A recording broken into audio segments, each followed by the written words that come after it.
The Israeli parliament returns with a stormy opening session. A fragile ceasefire between Israel and Hamas still holds, the highest-ranking members of the Trump administration in Israel being Bibi-sitters, as one U.S. official called it. We speak to an important Palestinian voice this week. And speaking about big international stories, our live show is coming to New York City next week. It's Unholy. I'm Yonit Levy in Tel Aviv. And I'm Jonathan Friedland in London. Unholy, two Jews on the news. You're absolutely right that the next time we do this will be face-to-face in New York City. And we will have quite a few people with us to talk to, Yonit. I mean, we already mentioned, didn't we, last week, that Hillary Clinton will be joining us, presidential nominee of 2016, former Secretary of State, former senator from New York. So that is huge, alongside Keren Yahimilo from Columbia University, where she's the Dean of the School of Public Affairs, but also with us there on stage, Alex Edelman, who brings joy and smiles and delights to wherever he performs, but he's done it with us on Unholy before. So quite the lineup, I think. The lineup, sir, for sure. You know, I once when life was simpler, I once interviewed Conan O'Brien, and I asked him about his daily show. I said, when you come out every night and you say, we have a great show, sometimes you're lying, right? And he said, yes, sometimes I do lie. But that's when you have a show every night. This is a, one-time affair and one-time event. And it really is such a great lineup. We're so excited about it. As you said, Secretary Hillary Clinton and her colleague from Columbia, Dr. Keren Yahimilo, and the cherry on top, I would even say the whipped cream and cherry on top, will be Alex Edelman, comedy genius. So a very nice playbill and all. We're going to answer questions. Jonathan's going to talk about his book. I still have not decided between the blue suit and the red suit, so that might hinder our preparations. If you have an opinion on that, this is the time to say it, sir.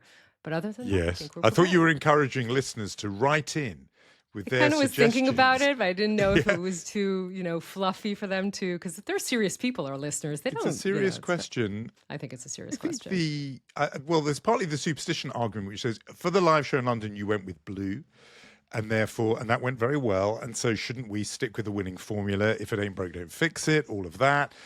You like blue too, and then we get into this whole who wore it better. I don't know. We'll see. No, it's a complicated question.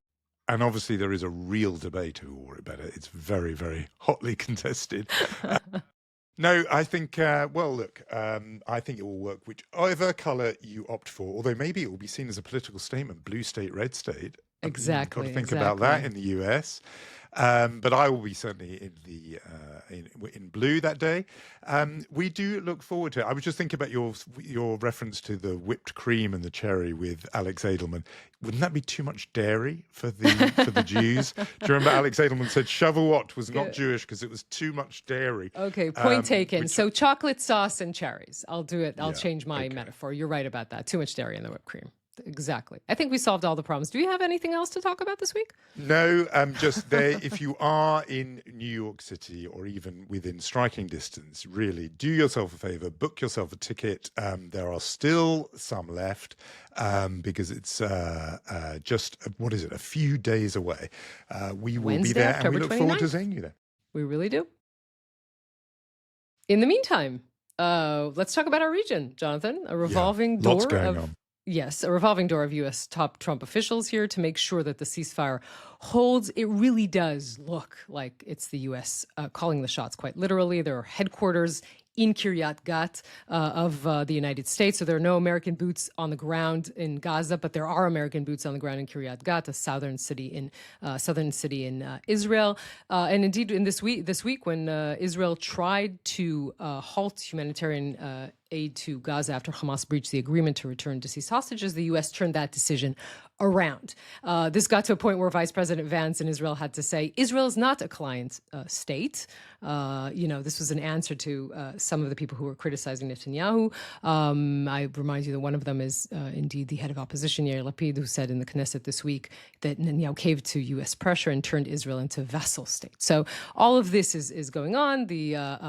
Thankfully, the best satire show I would claim in the world. Eretz Nehederet, Israel's version of Saturday Night Live, returned yesterday to its new season, with Trump being hailed as Caesar, kind of being carried in, an actor portraying Trump being carried in like he's a Caesar into Israel. So that is, all joking aside, the point is that the main question, whether Israel thinks it will be able to resume incursions into Gaza if need be, all that is being very much held in question right now, I would say.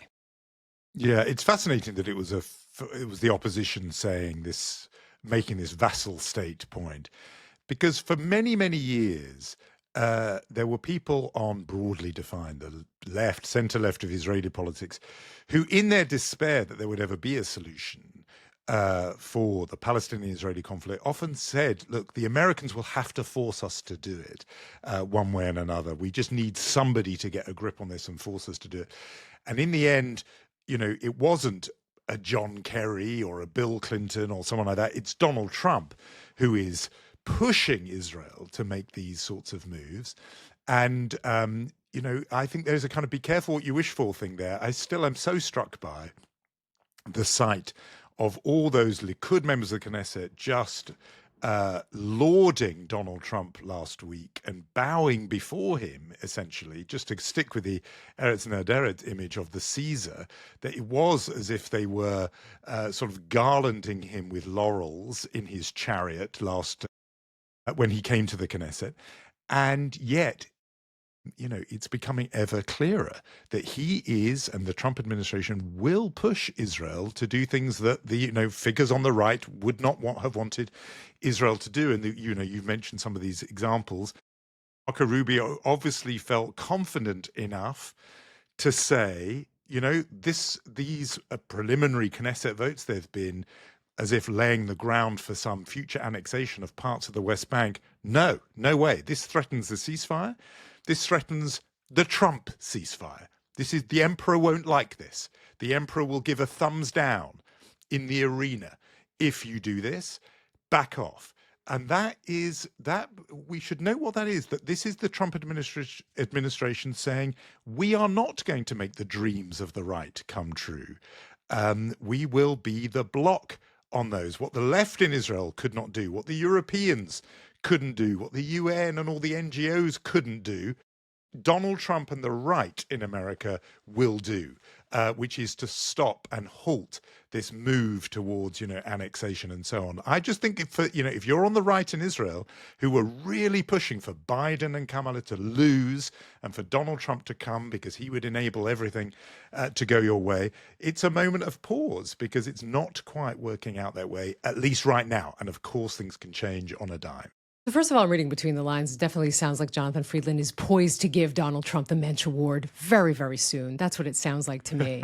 But I will say there's something very interesting happening here, because I would make a distinction, an important distinction, if I may call it that way, between the diehard followers of Netanyahu, right? The Bibi supporters, what in Israel is called Bibi-sitting, and the ideological right, even the far right, the Orit Struks, right? The religious Zionism, because what you hear from the Bibi supporters is saying, wait a minute, right? We said we won't go to deal, but this is a good deal, the best deal we could have gotten. Look, we got all of the hostages back, and Israel is still in the Gaza Strip, so that is good. And if indeed the agreement will be fulfilled, then we have to remember that Hamas will disarm. So in the end, this is a good deal, and Netanyahu is a genius, and here we might see a normalization with Saudi Arabia and Indonesia. This is what the Bibi supporters are saying. What the ideological right is saying, right, the Orit Struks are saying, is Netanyahu turned his back on everything he said. This deal is actually the opposite of what Netanyahu promised for such a long time. They're kind of saying, the truth as they see it. And I think we will, as we already kind of smell the election fever, or feel the election fever, rather, I think we will be seeing more and more of that argument. You mentioned the annexation, or the sort of initial beginnings of this bill. It won't pass because Netanyahu won't let it pass, but it definitely embarrassed him in the Knesset this week when it happened right when the vice president was here, and it was the last thing he needed. We should remind our listeners, we'll go into Israeli politics a little bit more. Netanyahu doesn't have a majority, remember, right now, and he's in trouble. He can't get his laws passed. This passed, and it rather embarrassed him. Yeah, I think what you're teasing out really usefully there is these distinctions on the right, that in some ways I was lumping it all together. You're absolutely right that there is this sort of, there's the Bibi camp, and then there's the ideological right, and there are distinctions. And this Trump deal is beginning one way or another to expose the cracks there and the divide. So that's really interesting. I want to just pick up on the fact that J.D. Vance was there and this word Bibi-sitting, which I think is very it was attributed to an American official, but it's a nice word game. It's a good bit of wordplay, and it's evocative because, or it's illuminating because it suggests two things. One, that it's needed, that if the Americans do not keep coming to the region, their fear is that there will be backsliding by Netanyahu under pressure from the allies, but ideological right, as you've been saying, but also because, if you know Bibi and seen his history, you know that this is something that is at least conceivable. He'll do that. That's interesting that they feel the need for it. But even, to my mind, even more significant is the fact that they are doing it. Now, I don't know how long this will last, but my concern I had many, and I voiced them on here, about the immediate, that big day of hoopla and ceremony in both Jerusalem in the Knesset and then in Sharm el-Sheikh, was that Trump loves a big extravaganza and then loses interest, that this is the ADD presidency and that there'll be attention deficit disorder and he'll just, move on to something else. What everyone who's been involved behind the scenes has always said is this thing does not work unless people are officials, experts, diplomats, are keeping it on track, not just even every day, but every hour of every day. Because as we saw in the first few days after the ceasefire, these things can unravel just with, a stray bullet can do that. The ceasefire can break down. So it needs that involvement. Now, I was thinking that would be sort of mid-ranking State Department people who would be there day to day to keep it on the show on the road. The fact that it is J.D. Vance, Steve Witkoff, Jared Kushner shows greater commitment. It says to everyone involved, this really matters to Trump. You cannot let this slide or crumble or unravel. But we are investing the highest level involvement in it. In a funny way, long term, because you can't keep doing this. Vance can't come every week. There's going to have to be some sort of mid-ranking thing. But for now, the statement is, don't mess with this. This matters to the emperor. And it's got to hold, and that both bits of that I think are significant. Yes, and I will go into, if I can, a little bit into the issues that happened this week in the Knesset. We should say the Knesset returned to its winter session, and as I said, Netanyahu, I will remind you, does not have a majority. There is still not, the opposition don't have a majority either to topple the government, but Netanyahu, because the United Torah Judaism left the coalition and the government, and Shas left the government. I'm reminding you that was in the summer session. And now what they want is a draft bill that will officially exempt ultra-Orthodox from military service. That is the worst topic that Netanyahu needs right now, but he is, as always, playing for time. Essentially, he said, I'm going to pass the draft bill, I'm going to pass the budget. He doesn't have right now a majority to pass the budget. It's going to be very, very difficult for him to achieve that. Another thing that happened, I think we should kind of point to this. We talked so much about the judicial coup and it was relevant before 2023. This is back with full force. I remind you this week, the Knesset speaker introduced the Supreme Court, what is in Israel is called the Supreme Court president. It's the Chief Justice, essentially. Chief Justice Yitzhak Amit, he took off his title. He just called him judge. And he did that on purpose. He refused to acknowledge him. That created an uproar. I'll just remind our listeners perhaps that it was Yariv Levin, Justice Minister, who opposed the appointment of Amit, who's seen as a liberal judge. He wanted to change the norms in the Supreme Court to have a conservative judge instead. He failed. And since then, the coalition essentially does not recognize the Chief Justice of the Supreme Court. He wasn't invited to that celebratory meeting at the Knesset with Donald Trump. This time when he was invited to the opening session, he was called a judge by the Speaker of the Knesset, Yair Lapid, then I think was probably his most fiery speech as head of the opposition, said that Ohana is the chairman, is the speaker of half of the Knesset. What I'm trying to say by the story is two things. The judicial coup has gone nowhere, and neither has the internal rift in the Israeli society. When you see these kind of cracks in what is going on, it feels like elections are going to be earlier than when they are slated to be, which is the end of October 2026. Yeah, when you say the judicial coup has gone nowhere, you mean it hasn't gone away? That It hasn't process gone is away. still Yeah. exactly no. That's how to read this.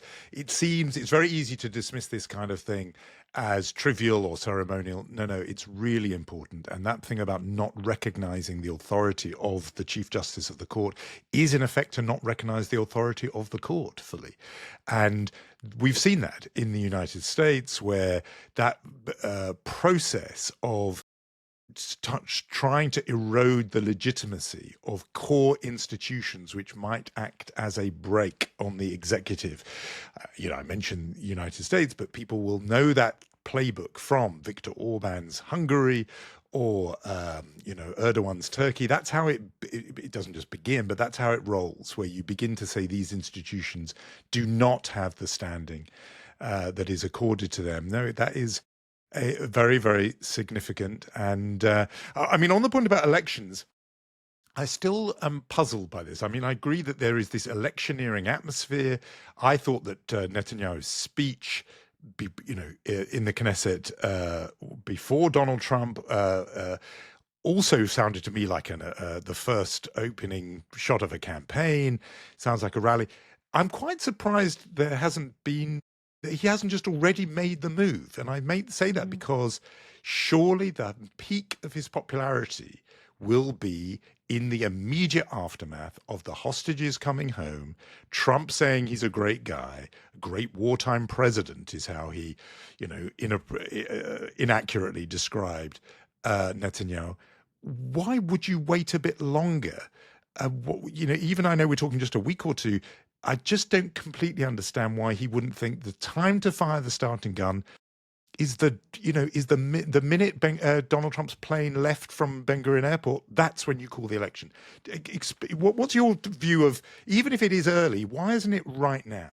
I think it's a very good question. I would say the only player on this chessboard who sees the whole board is Netanyahu, not only because he's a maverick politician, because he's the prime minister and he knows things that we don't necessarily know. And I would say this, I think that he would be calculating that the two ways he can win the election, and this sounds kind of strange, is either there is peace or there is war. And what I mean by that is that either he can bring forth really this kind of deal of normalization. Here is the Indonesian president coming to Israel. Here is the Saudi normalization deal. And that is what he will run on. Or the other way around. There is some sort of either renewed tension with Iran or any other enemy in the region, and then he is protecting Israel, and that is the ticket he's running on. The worst possible thing for him to run on is what is hurting his own base and his constituency, which is the draft bill and what we've seen in recent weeks, demonstrations of ultra-Orthodox against some of them being arrested because they are dodging the draft. So I think he's a very calculated politician. He sees the options, and these are one of the two options that he would go for when he is running for these elections. The people who are close to him would say he is still convinced that elections would be close to their original date. October generally would probably be not the right time. That would, not that Israelis forget, but that is 3 years. That would be 3 years since October 7th. So I think he would aim for September in his mind. He really thinks he can still have a chance of passing the budget. So those would be the calculations, I think, that he would be making. Look, and one would have to defer to him when it comes to political calculation. Few people have done that more effectively over 30 years. I mean, he's the ultimate political operator, of course. It just seems to me that there's something of the gambler here, which is he's got a big pile of chips now. He got Trump there. He got the living hostages at home. The pragmatic calculation would be, this is as good as it's going to get. Cash in my chips now. what he's thinking, and I think your reading of it is absolutely right about peace and war. But if it's the peace option, he's thinking, okay, I've got a big pile of chips now, but it could get even bigger, and I could get this, the big one, which, as you say, is a sort of full-blown regional normalization and package, and even something you could call peace. We're going to talk about the word peace in our bonus episode this week, but that seems to me he's not a reckless person politically. Netanyahu. A lot of people have been saying Netanyahu is changing, that today's Netanyahu is not the one from 10, 15, 20 years ago. This gambling tendency that I'm seeing here in what we've just been describing, that would be quite sort of new in the big biography of Netanyahu. But I think it's plausible that that's what he's doing, that he's thinking it's not bad now, but it could be even better. That seems to me a gamble, and that the more pragmatic thing to do would be to think, quit while you're ahead. And right now, it's as good as it's realistically going to be. But he's obviously betting that on something that right now doesn't seem, hugely probable, but he thinks is maybe possible. Yes, look, none of us, I think, on October 8th, 2023, could bet that Netanyahu would still be the prime minister more than 2 years after. So he is, as he always does, he's kicking the can down the road and he's playing for time. And if he indeed succeeds and gets to that line of September of 2026, that would be really a remarkable political feat for him. In the meantime, he fired the head of the National Security Council, Tzachi Hanegbi, his longtime supporter, who did argue with him over two issues. One was the Qatari attack. He was against Israel targeting Hamas top terrorists in Qatar, and also he was against going into Gaza City. But he was fired, and thus we should probably say that all of the top defense security echelon representatives who were in place after October 7th have been either kind of forced to resign or fired. The only one still standing and still tainted by this is, of course, Netanyahu himself. The other note to make about this week, we are still seeing these wonderful and heartwarming events in which the hostages that have been released from Hamas's hands are now released from hospital, and they are followed by this long line of Israelis standing on their way, their drive home and holding flags, and everyone is so incredibly happy to see them. The stories that come out, as we know, are very, very harrowing about what they went through. But I think it's important to note that a few of those coming back this time, as we heard last time from Eli Sharabi and Ohad Ben-Ami, and now we're hearing it from Segev Kalfon and from Nimrod Cohen, they say every time the Minister of National Security, Itamar Ben-Gvir, would talk publicly about how to treat Palestinian terrorists, Palestinian prisoners in Israeli jails, they would get beaten up viciously. And we know not only that is what happened, but we also know that Ben-Gvir was warned by Israeli intelligence that is what is happening in real time. He chose to ignore that and continue talking the way he did. I think it's also something that we should point out at this point.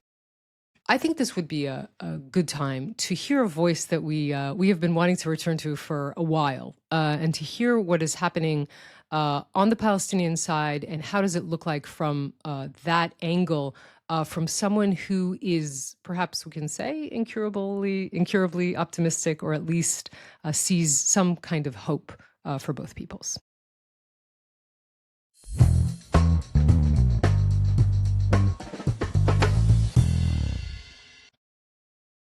Samer Sinijlawi is president of the Jerusalem Development Fund and a long-time activist in the Fatah movement. He is a strong critic of the leader of that movement, the Palestinian President Mahmoud Abbas, and has become known, including to our listeners, as someone who makes regular attempts to build bridges between Israelis and Palestinians, and got a lot of attention when he visited Kfar Aza after the massacre of October the 7th, and has continued efforts at dialogue and with the hope, ultimately, of coexistence between Israelis and Palestinians. Samer, very good to have you with us, back with us on Unholy.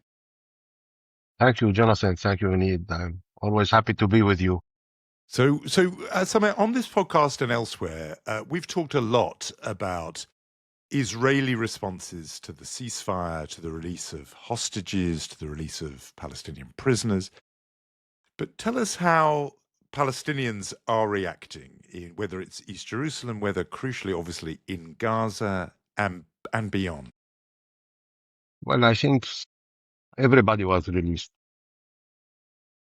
This amazing effort of President Trump and his team that finally succeeded in putting an end to this long journey of suffer for both people. You know, we have been promised by a lot of leaders to bring this to an end, and they did not succeed. But finally, I think we should appreciate and recognize the efforts of President Trump and his team. At least we have ceasefire. At least we are sure now that, you know, we had those Israeli families who were looking very long to have their beloved ones back. They have their beloved ones back. And all these, you know, young children in Gaza who were, you know, dreaming to wake up one day and don't have the sounds of bombings. They also have achieved something in their life. I think we have achieved ceasefire, but I cannot be optimistic and saying we are achieving peace. What we have now is a slight hope for peace. It's still, you know, the very beginning. And here we need to focus a little bit about something more than the politicians. I feel as an individual, I'm not a government official. I feel a little bit responsible also, because if you look at it, what has happened, it's easy for us to point fingers to politicians, to blame the other side, to blame the whole world that have disappointed us and did not interfere. But maybe it's also important to look inward and see that it was also our own doings, we individuals, the people on both sides. Maybe there could have been something that we could have done a little bit more efficient to help end this tragedy. But yet, maybe let's define our role for the future. Everybody, the whole world is trying, including, you know, President Trump, the Americans, everybody is trying to focus on technical things. How to redeploy forces, how to do reconstruction. You know, they are focusing on this direction. And I think peace will not be built between Israelis and Palestinians only with concrete and steel. We need, the peoples in Israel and Palestine all over the world to start a different coalition, a process of reconciliation parallel to reconstruction. Because reconstruction alone will not lead us to peace.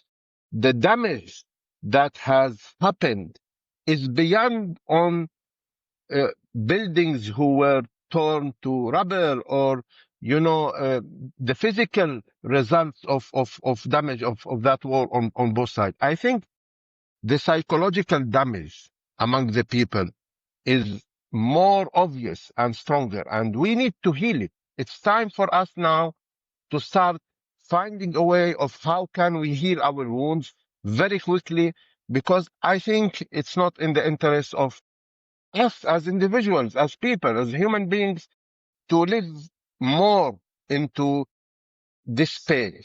We need a process of healing. We need a process of post-trauma. We need a process of, okay, there was a history. It was a very sad history. But again, maybe we should shift one eye towards the future, because we learned something from this war, that by the end of the war, we are discovering that nothing has changed. We are still there, Israelis and Palestinians on the same land. And the big question is still there. How can we move ahead? We should focus on how we can move ahead. I'm very much sensitive to the heavy price that children has paid on both sides. I think we will find neighbors or families or friends who have lost one father or one mother during this war. There are kids who are orphans or wounded on both sides. I mean, the tragedy has been massive on both sides. And these children will walk every day with a reminder of what they have lost, with a reminder of what we adults fair to protect to them. And we have a certain obligation into trying to contribute positively to the rehabilitation of those people who have paid the real price in these very sad and painful 2 years that we both lived in.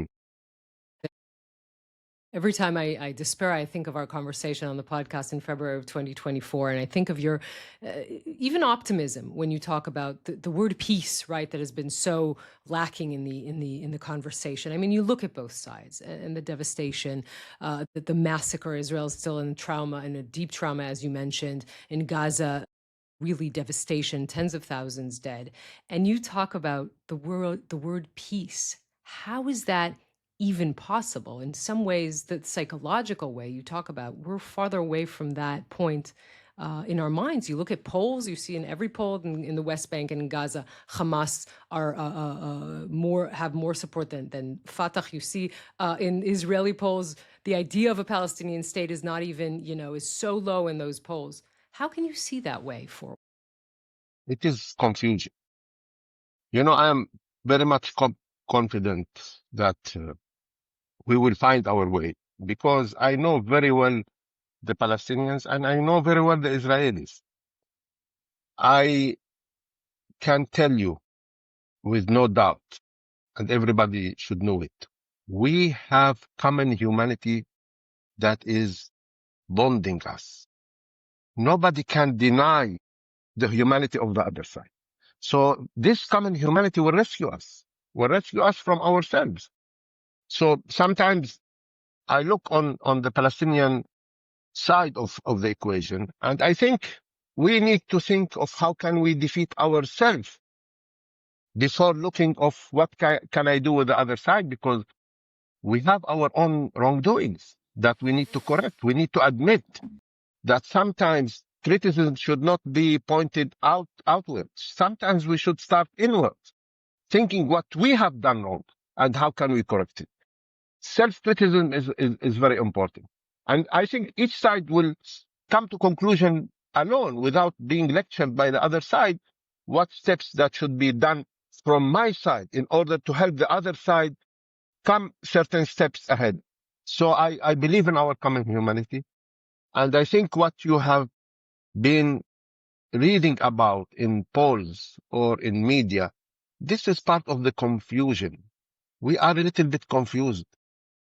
You are confused to the extent that sometimes we don't know what we are doing. I'll give you one small example. You know that now there is a trend of, some Israelis, some Palestinians, they are walking with this necklace of the full map. Okay. You can differentiate the Israeli from the Palestinian because the Israelis, they put the Golan Heights in addition. So when it is with the Golan Heights, it's the Israeli one. When it is without the Golan Heights, it's the Hamas from the river to this.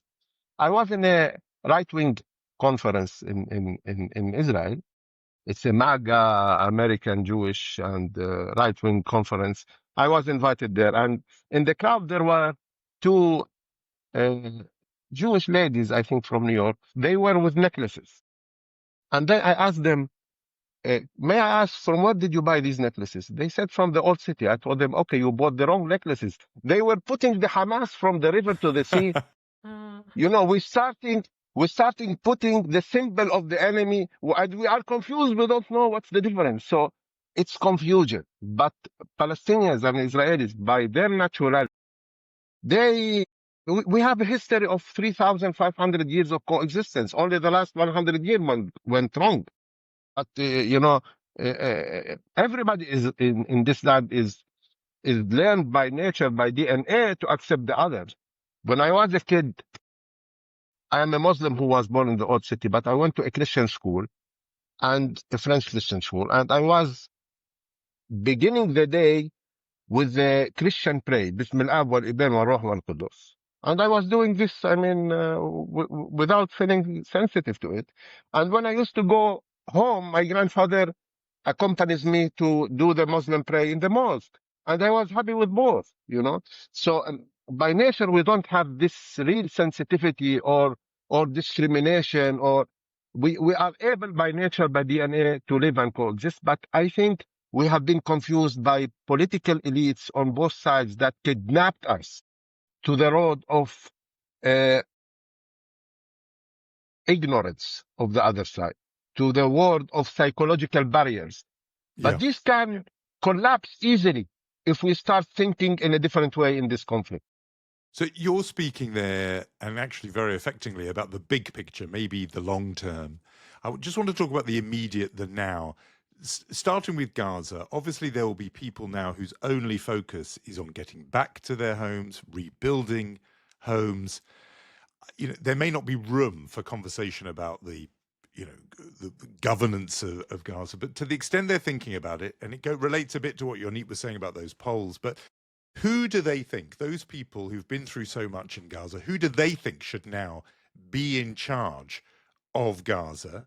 What are you hearing about what they're saying about who should be running that place? Because that's one of the big discussion points, whether it's local, who does it, international.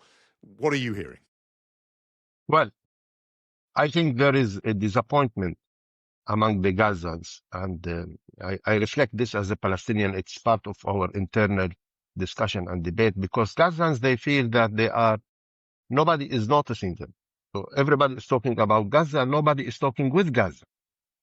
The Americans, they have a plan, and I think this is the only game in town. We need to play the details of this plan. We don't have any other choice on both sides. Now, there is only one party in this conflict. There are no several parties. There are only one party, and it's the Americans, and we need just, to read their minds and to try to play the cards they are putting on the table.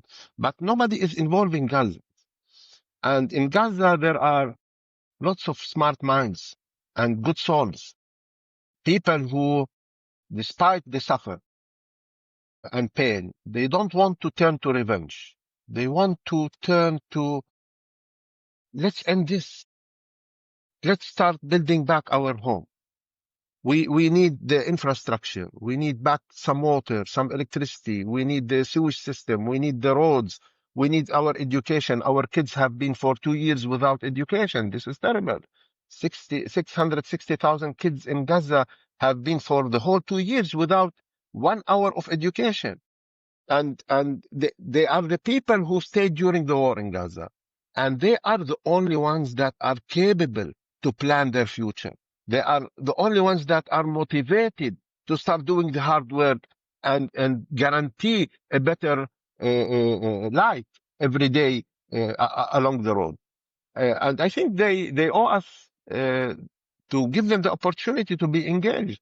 And maybe it's very important for the American administration, maybe the invoice of President Trump, Kushner, and Witkoff, to a little bit notice these voices and try to get them involved.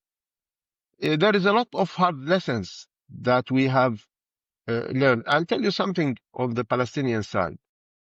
We have also disappointed Gazans, Jonathan and Yonit. We have done nothing to Gaza. I mean, when I look about how the Israeli society was very active in showing solidarity for the hostages' families, in trying to make campaigns of mobilizing resources for them.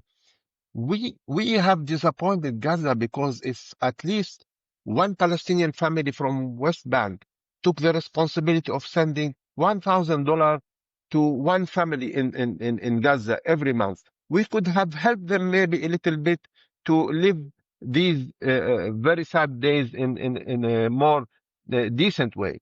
But we have disappointed them, and I think now we should compensate them on the human level.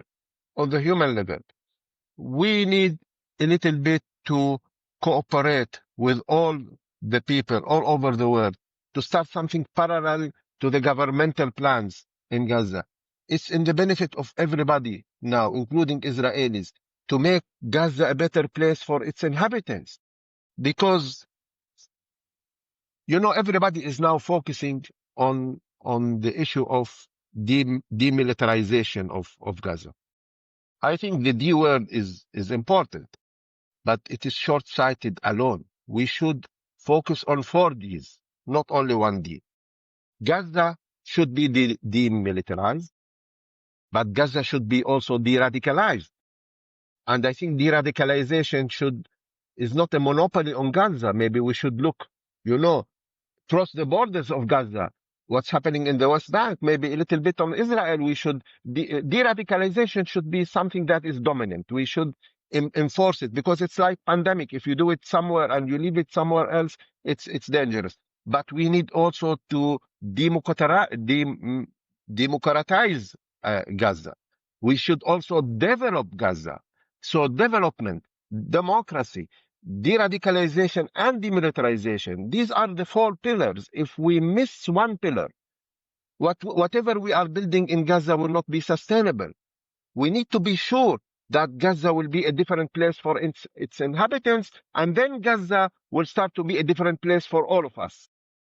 So I want to ask about 2 of the Ds. One is the disarmament, because I don't understand, maybe you know better, how is this supposed to work? I mean, obviously Hamas is not going to volunteer to do it. So how does it, as we say in Hebrew, and you know the word well, tachlis, how is this supposed to happen?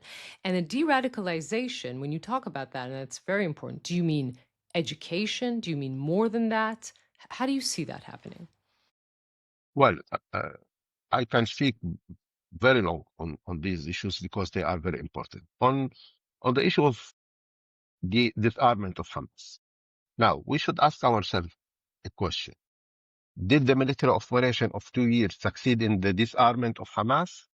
No. And I think the Israeli army has done everything possible to do this, and it was not achieved. So the solution is not by military approach or security approach. I think the only way to defeat Hamas is by the election boxes. Palestinians need elections immediately. And Palestinians need to show Isn't that what that got us in this trouble in the first place, Samer? The elections after the disengagement? Well, maybe, yes, but it's a totally different world. 20 years ago, nobody knew Hamas. They were punishing the corruption of the PA, mistakenly the Palestinians. But let me tell you something you need. If you go back to the results of election in 2006, Hamas won by a majority of votes in the West Bank. Hamas lost in Gaza alone. The overall results were in favor of Hamas, but technically Gaza did not vote Hamas.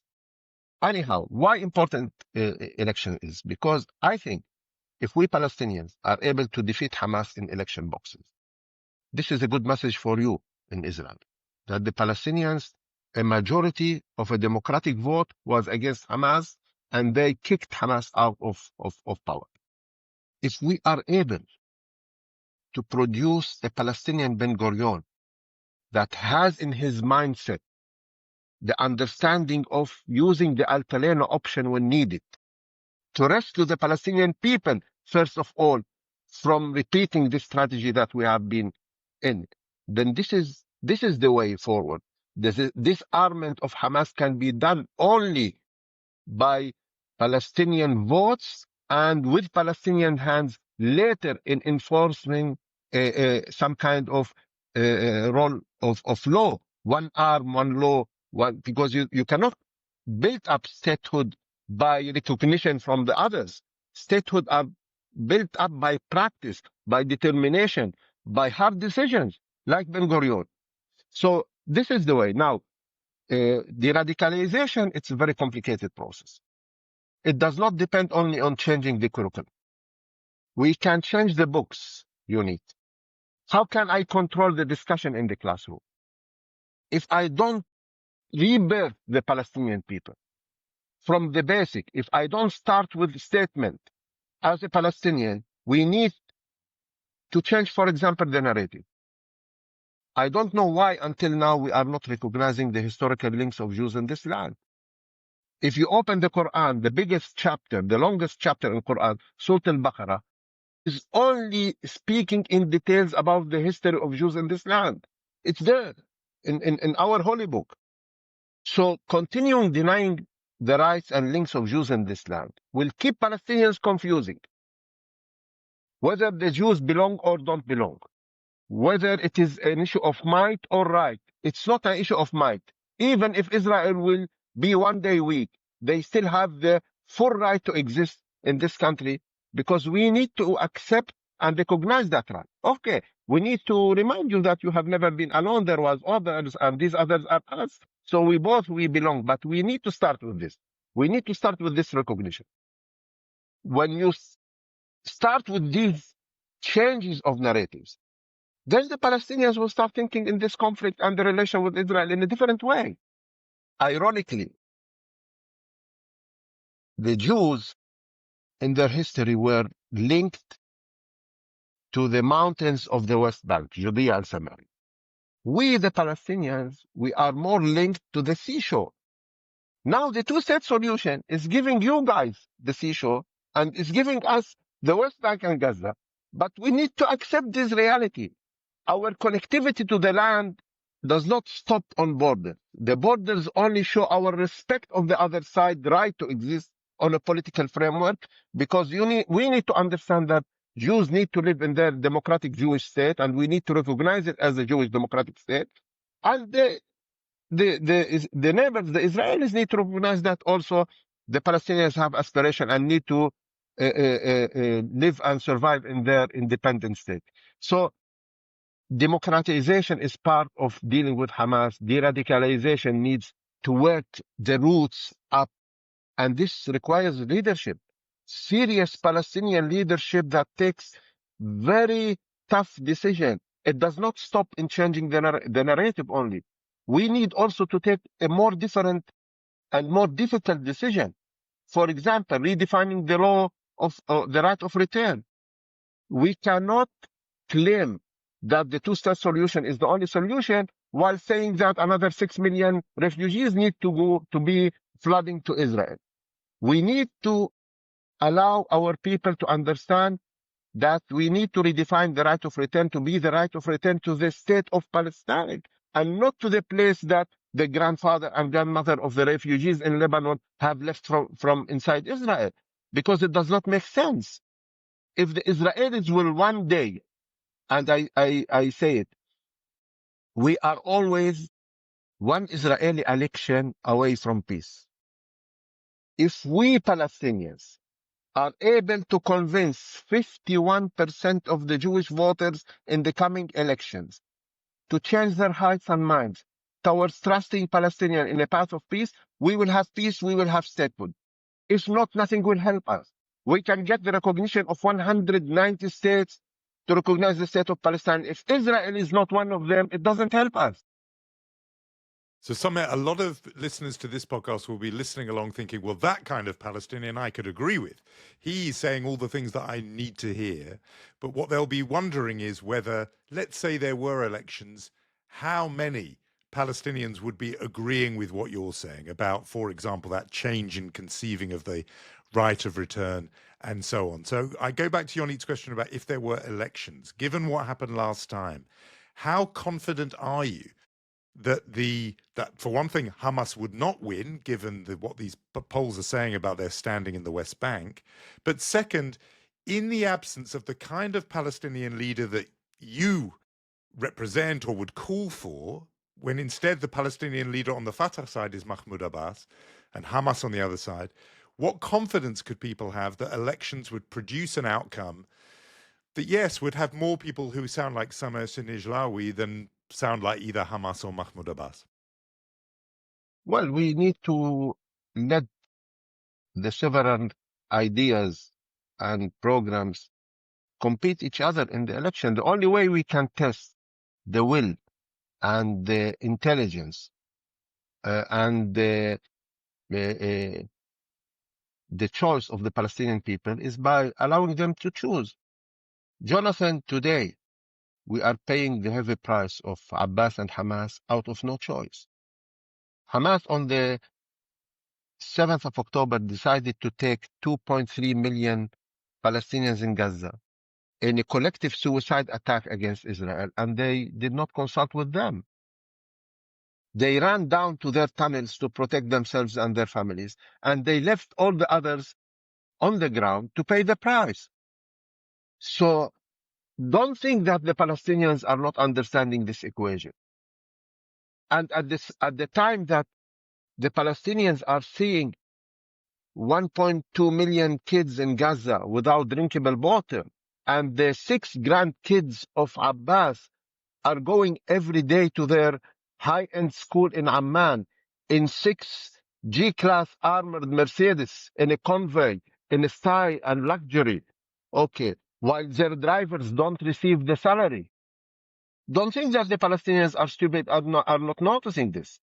The Palestinians will revolt in the coming election against the destruction that Hamas brought upon them and against the corruption that Abbas brought upon them.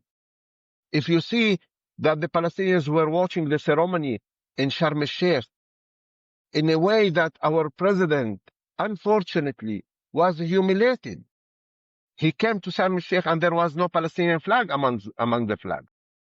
The protocol of President Trump did not want to allow him to go to the stage for a photo opportunity together with the other leaders. It was Macron who rescued him and took him and forced him inside. And then at the signing ceremony, behind that table on the chairs, there was no chair for him. So the Palestinians are seeing that these two regimes has failed to provide answers for them. They will vote for an alternative way of construction and hope. But we need to give the opportunity to the Palestinians to choose their destiny, especially on these days. And trust me, if we do these elections before your election and we defeat Hamas and we bring up a leadership that will speak something like me, it will have an impact on you because you are also desperate to find different Palestinians. You have been looking for these Palestinians all the time. And looking and listening. And I think there are a few people who speak out loud the way you do. You're saying there are people who think that, but not necessarily say it. And I wonder, that leads me, you called him, we need a Palestinian Ben Gurion. Do you see that kind of person on the map anywhere? Yes, I can see this. Yonit, I come from mainstream politics in Palestine. I'm a Fatah guy. I was in prison at the age of 15. I spend a lot of time during the day talking to people who call the shots in certain levels of our political life. I know how, there is a change not only on the street level, but it's also on the elite level. I can tell you it's happening. It's there. But we need just to allow the cornerstone for this is Palestinian elections. Without it, we will never be able to find any way to go out of this. Building trust among Israelis and Palestinians is not something easy. But I think maybe look at us, the three of us. We have voices. Okay, we have impact. I mean, we have some power. If we can, each one can be determined a little bit to give a slight hope, to put some kind of optimism in every word he says, and every time that he speaks to the public. This could change. I want, as soon as possible, to see Palestinians and Israelis exiting the trauma. Each time I open any media outlet on both sides and I see that the same, narrative is still continuing, I fed up. I cannot listen to this anymore. Okay. What has happened is terrible. We have my obligation as Palestinians towards these 25,000 kids who lost their wives and the few hundred kids, Israeli kids who lost their lives. The only way that I can show 100% responsibility and loyalty to these kids on both sides who lost their lives, to the kids who are still living in Israel and Palestine and looking for a better future, for those kids who have not been born yet, is to try to forget about what has happened and to focus more on what could be happen to guarantee them a better future, a future with security, with dignity, with prosperity, a future where we should now start imagining it. There is something that is similar today in October 25 to October 23. In October 23, all of us, we were witnessing what Hamas is preparing for. Sinwar was even speaking in public speeches about what he was trying to do. We saw them building up mock-ups of kibbutzim and doing the drills of these attacks. The information was there. We lacked imagination. Nobody could have imagined that they could do it. Today, there is a lot of indication that tell us that we can have a turning point towards stability, security, peace, towards a future where Israel is fully integrated in the region. You don't need to shed tears because UEFA is discussing now the possibility of participating, allowing Israel to participate or not in football games in Europe. You should not shed tears that Eurovision maybe allow you to participate or not. You, Israel, you don't belong to Europe. You belong to the Middle East. You need to start imagining yourself coming to the Arab Island. You need to start imagining yourself playing football in Riyadh and Damascus and not in Paris and Berlin. So it's a lack of imagination that we have. It's not a lack of information.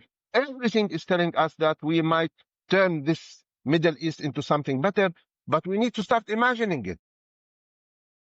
Samer, a final question. You talked about the elections. I'm interested to know if you think it would have made a very big difference for reform-minded people like you if Marwan Barghouti had been among those released from Israeli detention, whether he would have been the candidate around whom people like you could have united. His own family members talk about him as a Palestinian Mandela. I want to know what you think about that. And perhaps if there are these elections, maybe even leadership elections, would you, Samer Sinijlawi, be a candidate in those elections? Well, first of all, I would like to tell you that I knew Marwan Barghouti for long years. I worked very close with him. I was the head of Israel and international file in the Fatah Supreme Committee when he was the general secretary of Fatah. So from my heart, deep heart, I wish that he could have been released because he deserves to be released for his family, for his kids and grandkids. But it's not because, he is the savior of the Palestinian people. I don't think that the Palestinian people need a savior. The Palestinian people need collectively to start working in a different way, to start building up their democracy institutions, preparing for statehood, working to start, communicating with the Israelis in a different way, creating new dynamics between us and the Israelis. So I don't see Marwan as a savior. I see Marwan as a human being that deserved at the age of almost 70 to be released, because there were 500 like him with life sentence who have been released. Most of them from Hamas. At least he's from Fatah. But maybe we have exaggerated in focusing on him, that we made him be very difficult to be released because of Israeli internal politics. I think maybe we have contributed into this. I wish he will be released. In any coming elections, myself, yes, I want to run. I have been waiting for these days for long years. Okay, my whole life has been spent in politics. And yes, I would like to run with what kind of framework we need to see, wait and see. But look at the elections in 2021 when Abbas canceled these elections. There were 36 lists. Only 5 lists are the official functions of the PLO. The other 31 lists were lists that were built up by simple activism, people who were able to collect 5,000 signatures and raise up $10,000 to register the list. So the whole Palestinian, my whole generation is waiting for this opportunity. And my generation is different than the other generations. We have the DNA of the conflict. We know you. We speak your language. We read your media. We watch Yonit every night on TV. We understand you very well. And I think we are capable to handle the situation with you in a better way. We're not going to let you go, Sama, before you tell us which is worse, Israeli politics or Palestinian politics. Well, I think both are terrible. I'm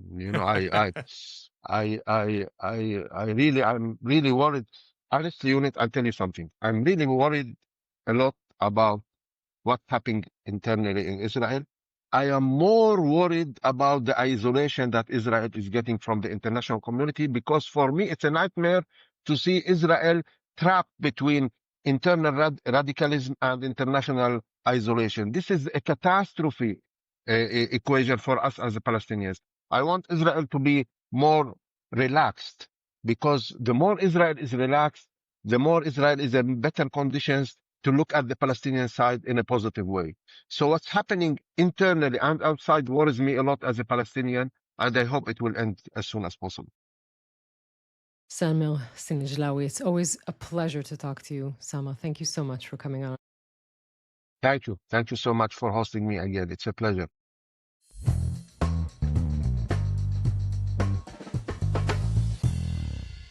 Well, that was completely fascinating. We should just note one thing that Samer referred to the Altalena affair. Not everyone will know about that episode, but in 1948, it was the fledgling Israeli state, and David Ben-Gurion, as the leader of that new state, famously sank a ship containing weapons for one of the paramilitary or military factions associated with the right, with the Irgun, sank that ship containing all those weapons in a bid to ensure that there was just one single military force for the new state, that there was a monopoly of force held by the IDF rather than having different factions. And that's what he envisages as being necessary on the Palestinian side, but full of fascinating thoughts and insights. Yes, I think most of our listeners, what they would come out of this conversation was thinking if only every Palestinian sounded like Samer, we would be in a completely different world. And the way that he speaks, and the way, even the fact that he says everyone is talking about Gaza, no one is talking to Gazans, and figuring out how they should be part of this day after. Also, as you mentioned, the Altalena affair, that was him trying to say it's Palestinians who are going to need to disarm Hamas and not some force from the outside. I think there's so many interesting things that he points to. There's this sort of common sense, this optimism, yes, right, and saying, look, we're stuck with each other. It's not going to be a decision at the UN by 190 states saying we recognize a Palestinian state. It's going to have to be an Israeli involvement here. The fact that he says Israel is always one election away from peace with the Palestinians. I mean, there's so much in what he says, and it always fills us with hope. We spoke to him in February of 2024. I think even then it was with Michael Milstein, and the same kind of feeling. I mean, this is a Palestinian who went to Kfar Aza. This is a Palestinian who met with Yarden Bibas. He is a very unique individual, and we will always enjoy listening to him. Yeah, I mean, his message is that he's not unique, that there are others like him. If only there were elections, you would see that there are many people who think like him. His closing point to us was that it's partly generational, that he's younger than the old guard Palestinian leaders that we're used to seeing in Ramallah, and that people like him who've grown up with Israel, he said he watches you on TV, that these people are ready and have made that kind of move. As he said, it's not just reconstruction that has to happen in Gaza, it is reconciliation between these two peoples. And all the time he talks about them as two peoples who are just one way and another going to have to live together. A lot of people will be thinking, as you said, that the words he offers, the message he articulates, is one that people really could build on and work with. So a pleasure to speak with Samer Sinijlawi. Yeah, we'll remind you, our listeners, Samer has 8 kids, so he can tackle a challenge, right? If you can raise 8 kids, I think you're okay with aiming for Israeli-Palestinian peace.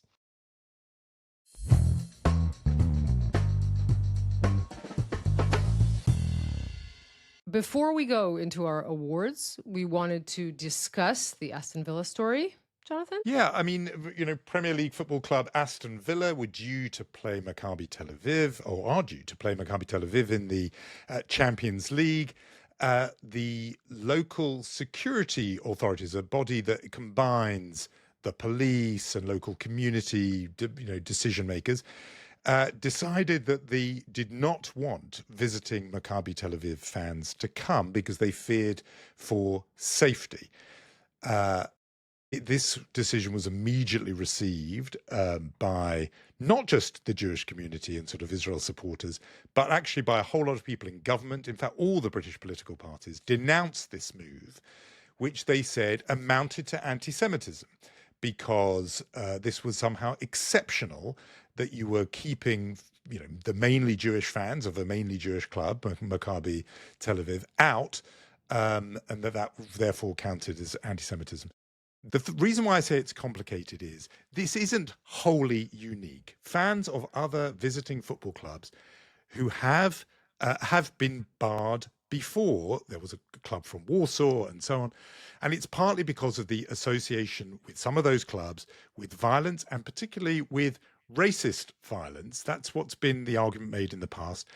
Maccabi Tel Aviv admits itself that there are some ultras, they're known as the Maccabi fanatics, who have a record of racism and of causing trouble.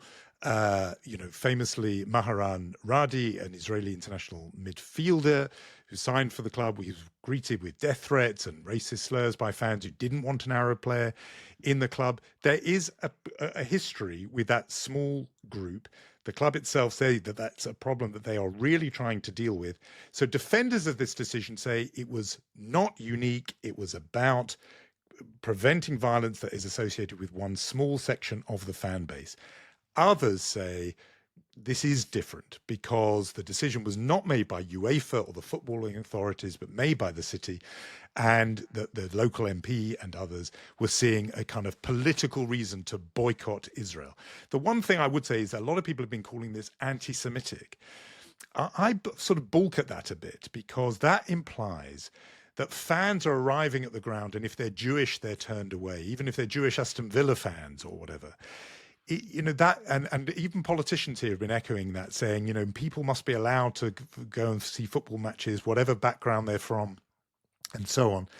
I think if you're saying that, there is a particular problem with a particular club, and we know that, Maccabi and Hapoel in the Tel Aviv derby, that game had to be abandoned because of trouble and violence. There are actual decisions that may be about security and the threat of violence that aren't actually about keeping Jews out of football grounds.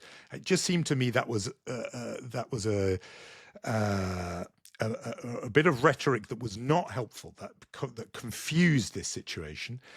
In the end, anyway, resolution has come because Maccabi Tel Aviv has advised their own supporters not to go, and indeed won't sell tickets to this. But this has been jumped on. This has become one of those things that it's in the eye of the beholder. It's seen by many, many different people, including even, for example, the far-right British agitator, Tommy Robinson, so-called, who decided he would go to the fan, declared himself a Maccabi Tel Aviv fan. He is himself a racist agitator in the politics of this country. So this has got really complicated, and a whole stew of politics and motives from a whole lot of different people around this.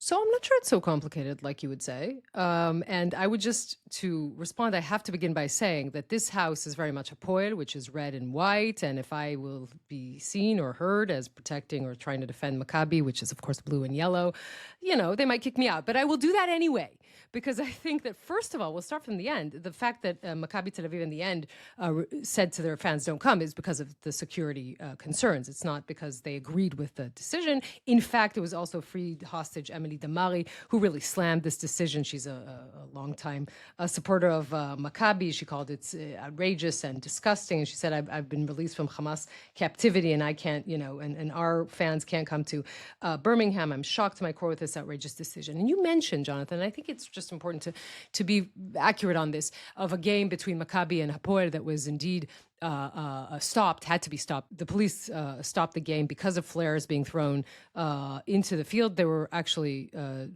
considered to be from the side of Hapoel. And what happened there was indeed a lot of violence, but the people who were blamed for the violence were the police itself. So I don't think Maccabi is really to blame for this story. And you can look at perhaps several other football clubs in the world, not only the Polish one, that had some sort of a problem with violence. I think in this case, you have to be really, really careful in what you do when it relates to an Israeli group wanting to play. And as you said, when you add to that local politicians saying that this is actually a boycott of Israel, you will get into this cauldron and this kind of story. Now that you made me defend Maccabi, I have to move on. Can we move on? Yes, you absolutely can. I mean, my point about Warsaw was one of several. There are lots of clubs who have had decision made that their supporters stay away. And a lot of people said this was somehow a unique thing that had been meted out to Maccabi Tel Aviv. It was on one level because the decision was not taken by the football authorities. It was taken by the city authorities. That is significant. But just worth stressing that all the political parties, all the government, from the government, the opposition, the minor parties, they all as one said this was a bad decision. Where I was trying to suggest it was complicated is it can be a bad decision. It's quite a move to say it's anti-Semitic and it's punishing Jewish football fans. I think it is a little bit more complicated than that. Anyway, we should go to our awards because they are many and several. I think we've got a parting mention, haven't we, of something? We really something do, because I think we should give it to a startup of, I would say, kind of Uber Eats or Deliveroo where you are. But for Israeli Arabs who don't have home addresses, we should say there is, particularly in the north of Israel, there are these communities that a lot of them don't have addresses, apartment numbers, and things like that. So when you come to have sort of delivery, it's very difficult. So now there's this kind of new startup. It's called Hat, and I think in Arabic it means bring it. And so what they do is essentially they mapped out all of the houses, and now it becomes easier to bring takeaway. And I think that's a nice thing to mention. So what should we start with, actually? What would you prefer? Chutzpah, mensch? I think we got it always all go this with week. chutzpah. Let's go with chutzpah. So we'll end on a sort of upbeat note with our mensch nominations. So we did mention the fact that there were some protests this week. As we said, the ultra-Orthodox who want an official exempt from military service do not have that law in place. The law that was in place expired. And now what you have is you see these draft dodgers from the ultra-Orthodox community being arrested. 3 of them were arrested this week. Protests erupted. And during this protest, one of the protesters actually said the words, "These 3 who were arrested are our hostages." Operative word here, and we will fight to our dying breath until they are released. I mean, where to begin with that sentence? They are not hostages. They were arrested because they broke the law. Anyone saying a fight to my dying breath, perhaps someone who should go and fight in the military, which is what they're trying not to do, some of them. And that is where we are right now. This was the rhetoric said, so I think that deserves its own chutzpah award for the week. I really do. That use of the word hostage out of the real context is really, well, I was going to say shocking, but we've got we've heard it from that quarter before, but it is still a shock to hear it. I mean, our mensch nominee is still in the same area about the hostages. First, we will just clock, by the way, that Eli Sharabi, who was with us on the podcast for the episode we did to mark the second anniversary of October the 7th. His really excellent memoir, Hostage, made it onto the New York Times bestsellers list in this last week, and we are very glad for that. But our nomination for the Mensch Award, we thought Rom Breslavsky, who was freed after 2 years in Hamas captivity. Now, all of the hostages ordeals were just appalling. I think there was special attention around Ron Breslavsky because he was kept alone for those 2 years, separate from his fellow hostages, and kept in darkness. And on being freed, what he said he wanted to see first was the sky, because he'd been deprived of that for 2 whole years. That sparked a global response on social media with people sharing photos of the sky from Florida to Alaska, Portugal, Scotland. People all over the world sent him and shared pictures of the sky. It was a very moving, very specific gesture. And so maybe the Mensch Award, obviously Ron Breslavsky himself, but also all those people who shared with him images of the sky, I think are worthy of a Mensch nomination from us. We have one last thing to say, which is we are in New York City on October the 29th. It is just next week. I know we've said it a few times before, but it's our first time as doing a live show in the United States. We've done one in London, but we're looking forward to seeing you in the US on the 29th, which is the Wednesday of next week, I think it is. So not long to go till we see you in New York City. Book your ticket now if you haven't done so already. And we'll say our thank you to Michal Porat, and we'll actually see you physically, Jonathan, next week. We will. Looking forward to it. See you then.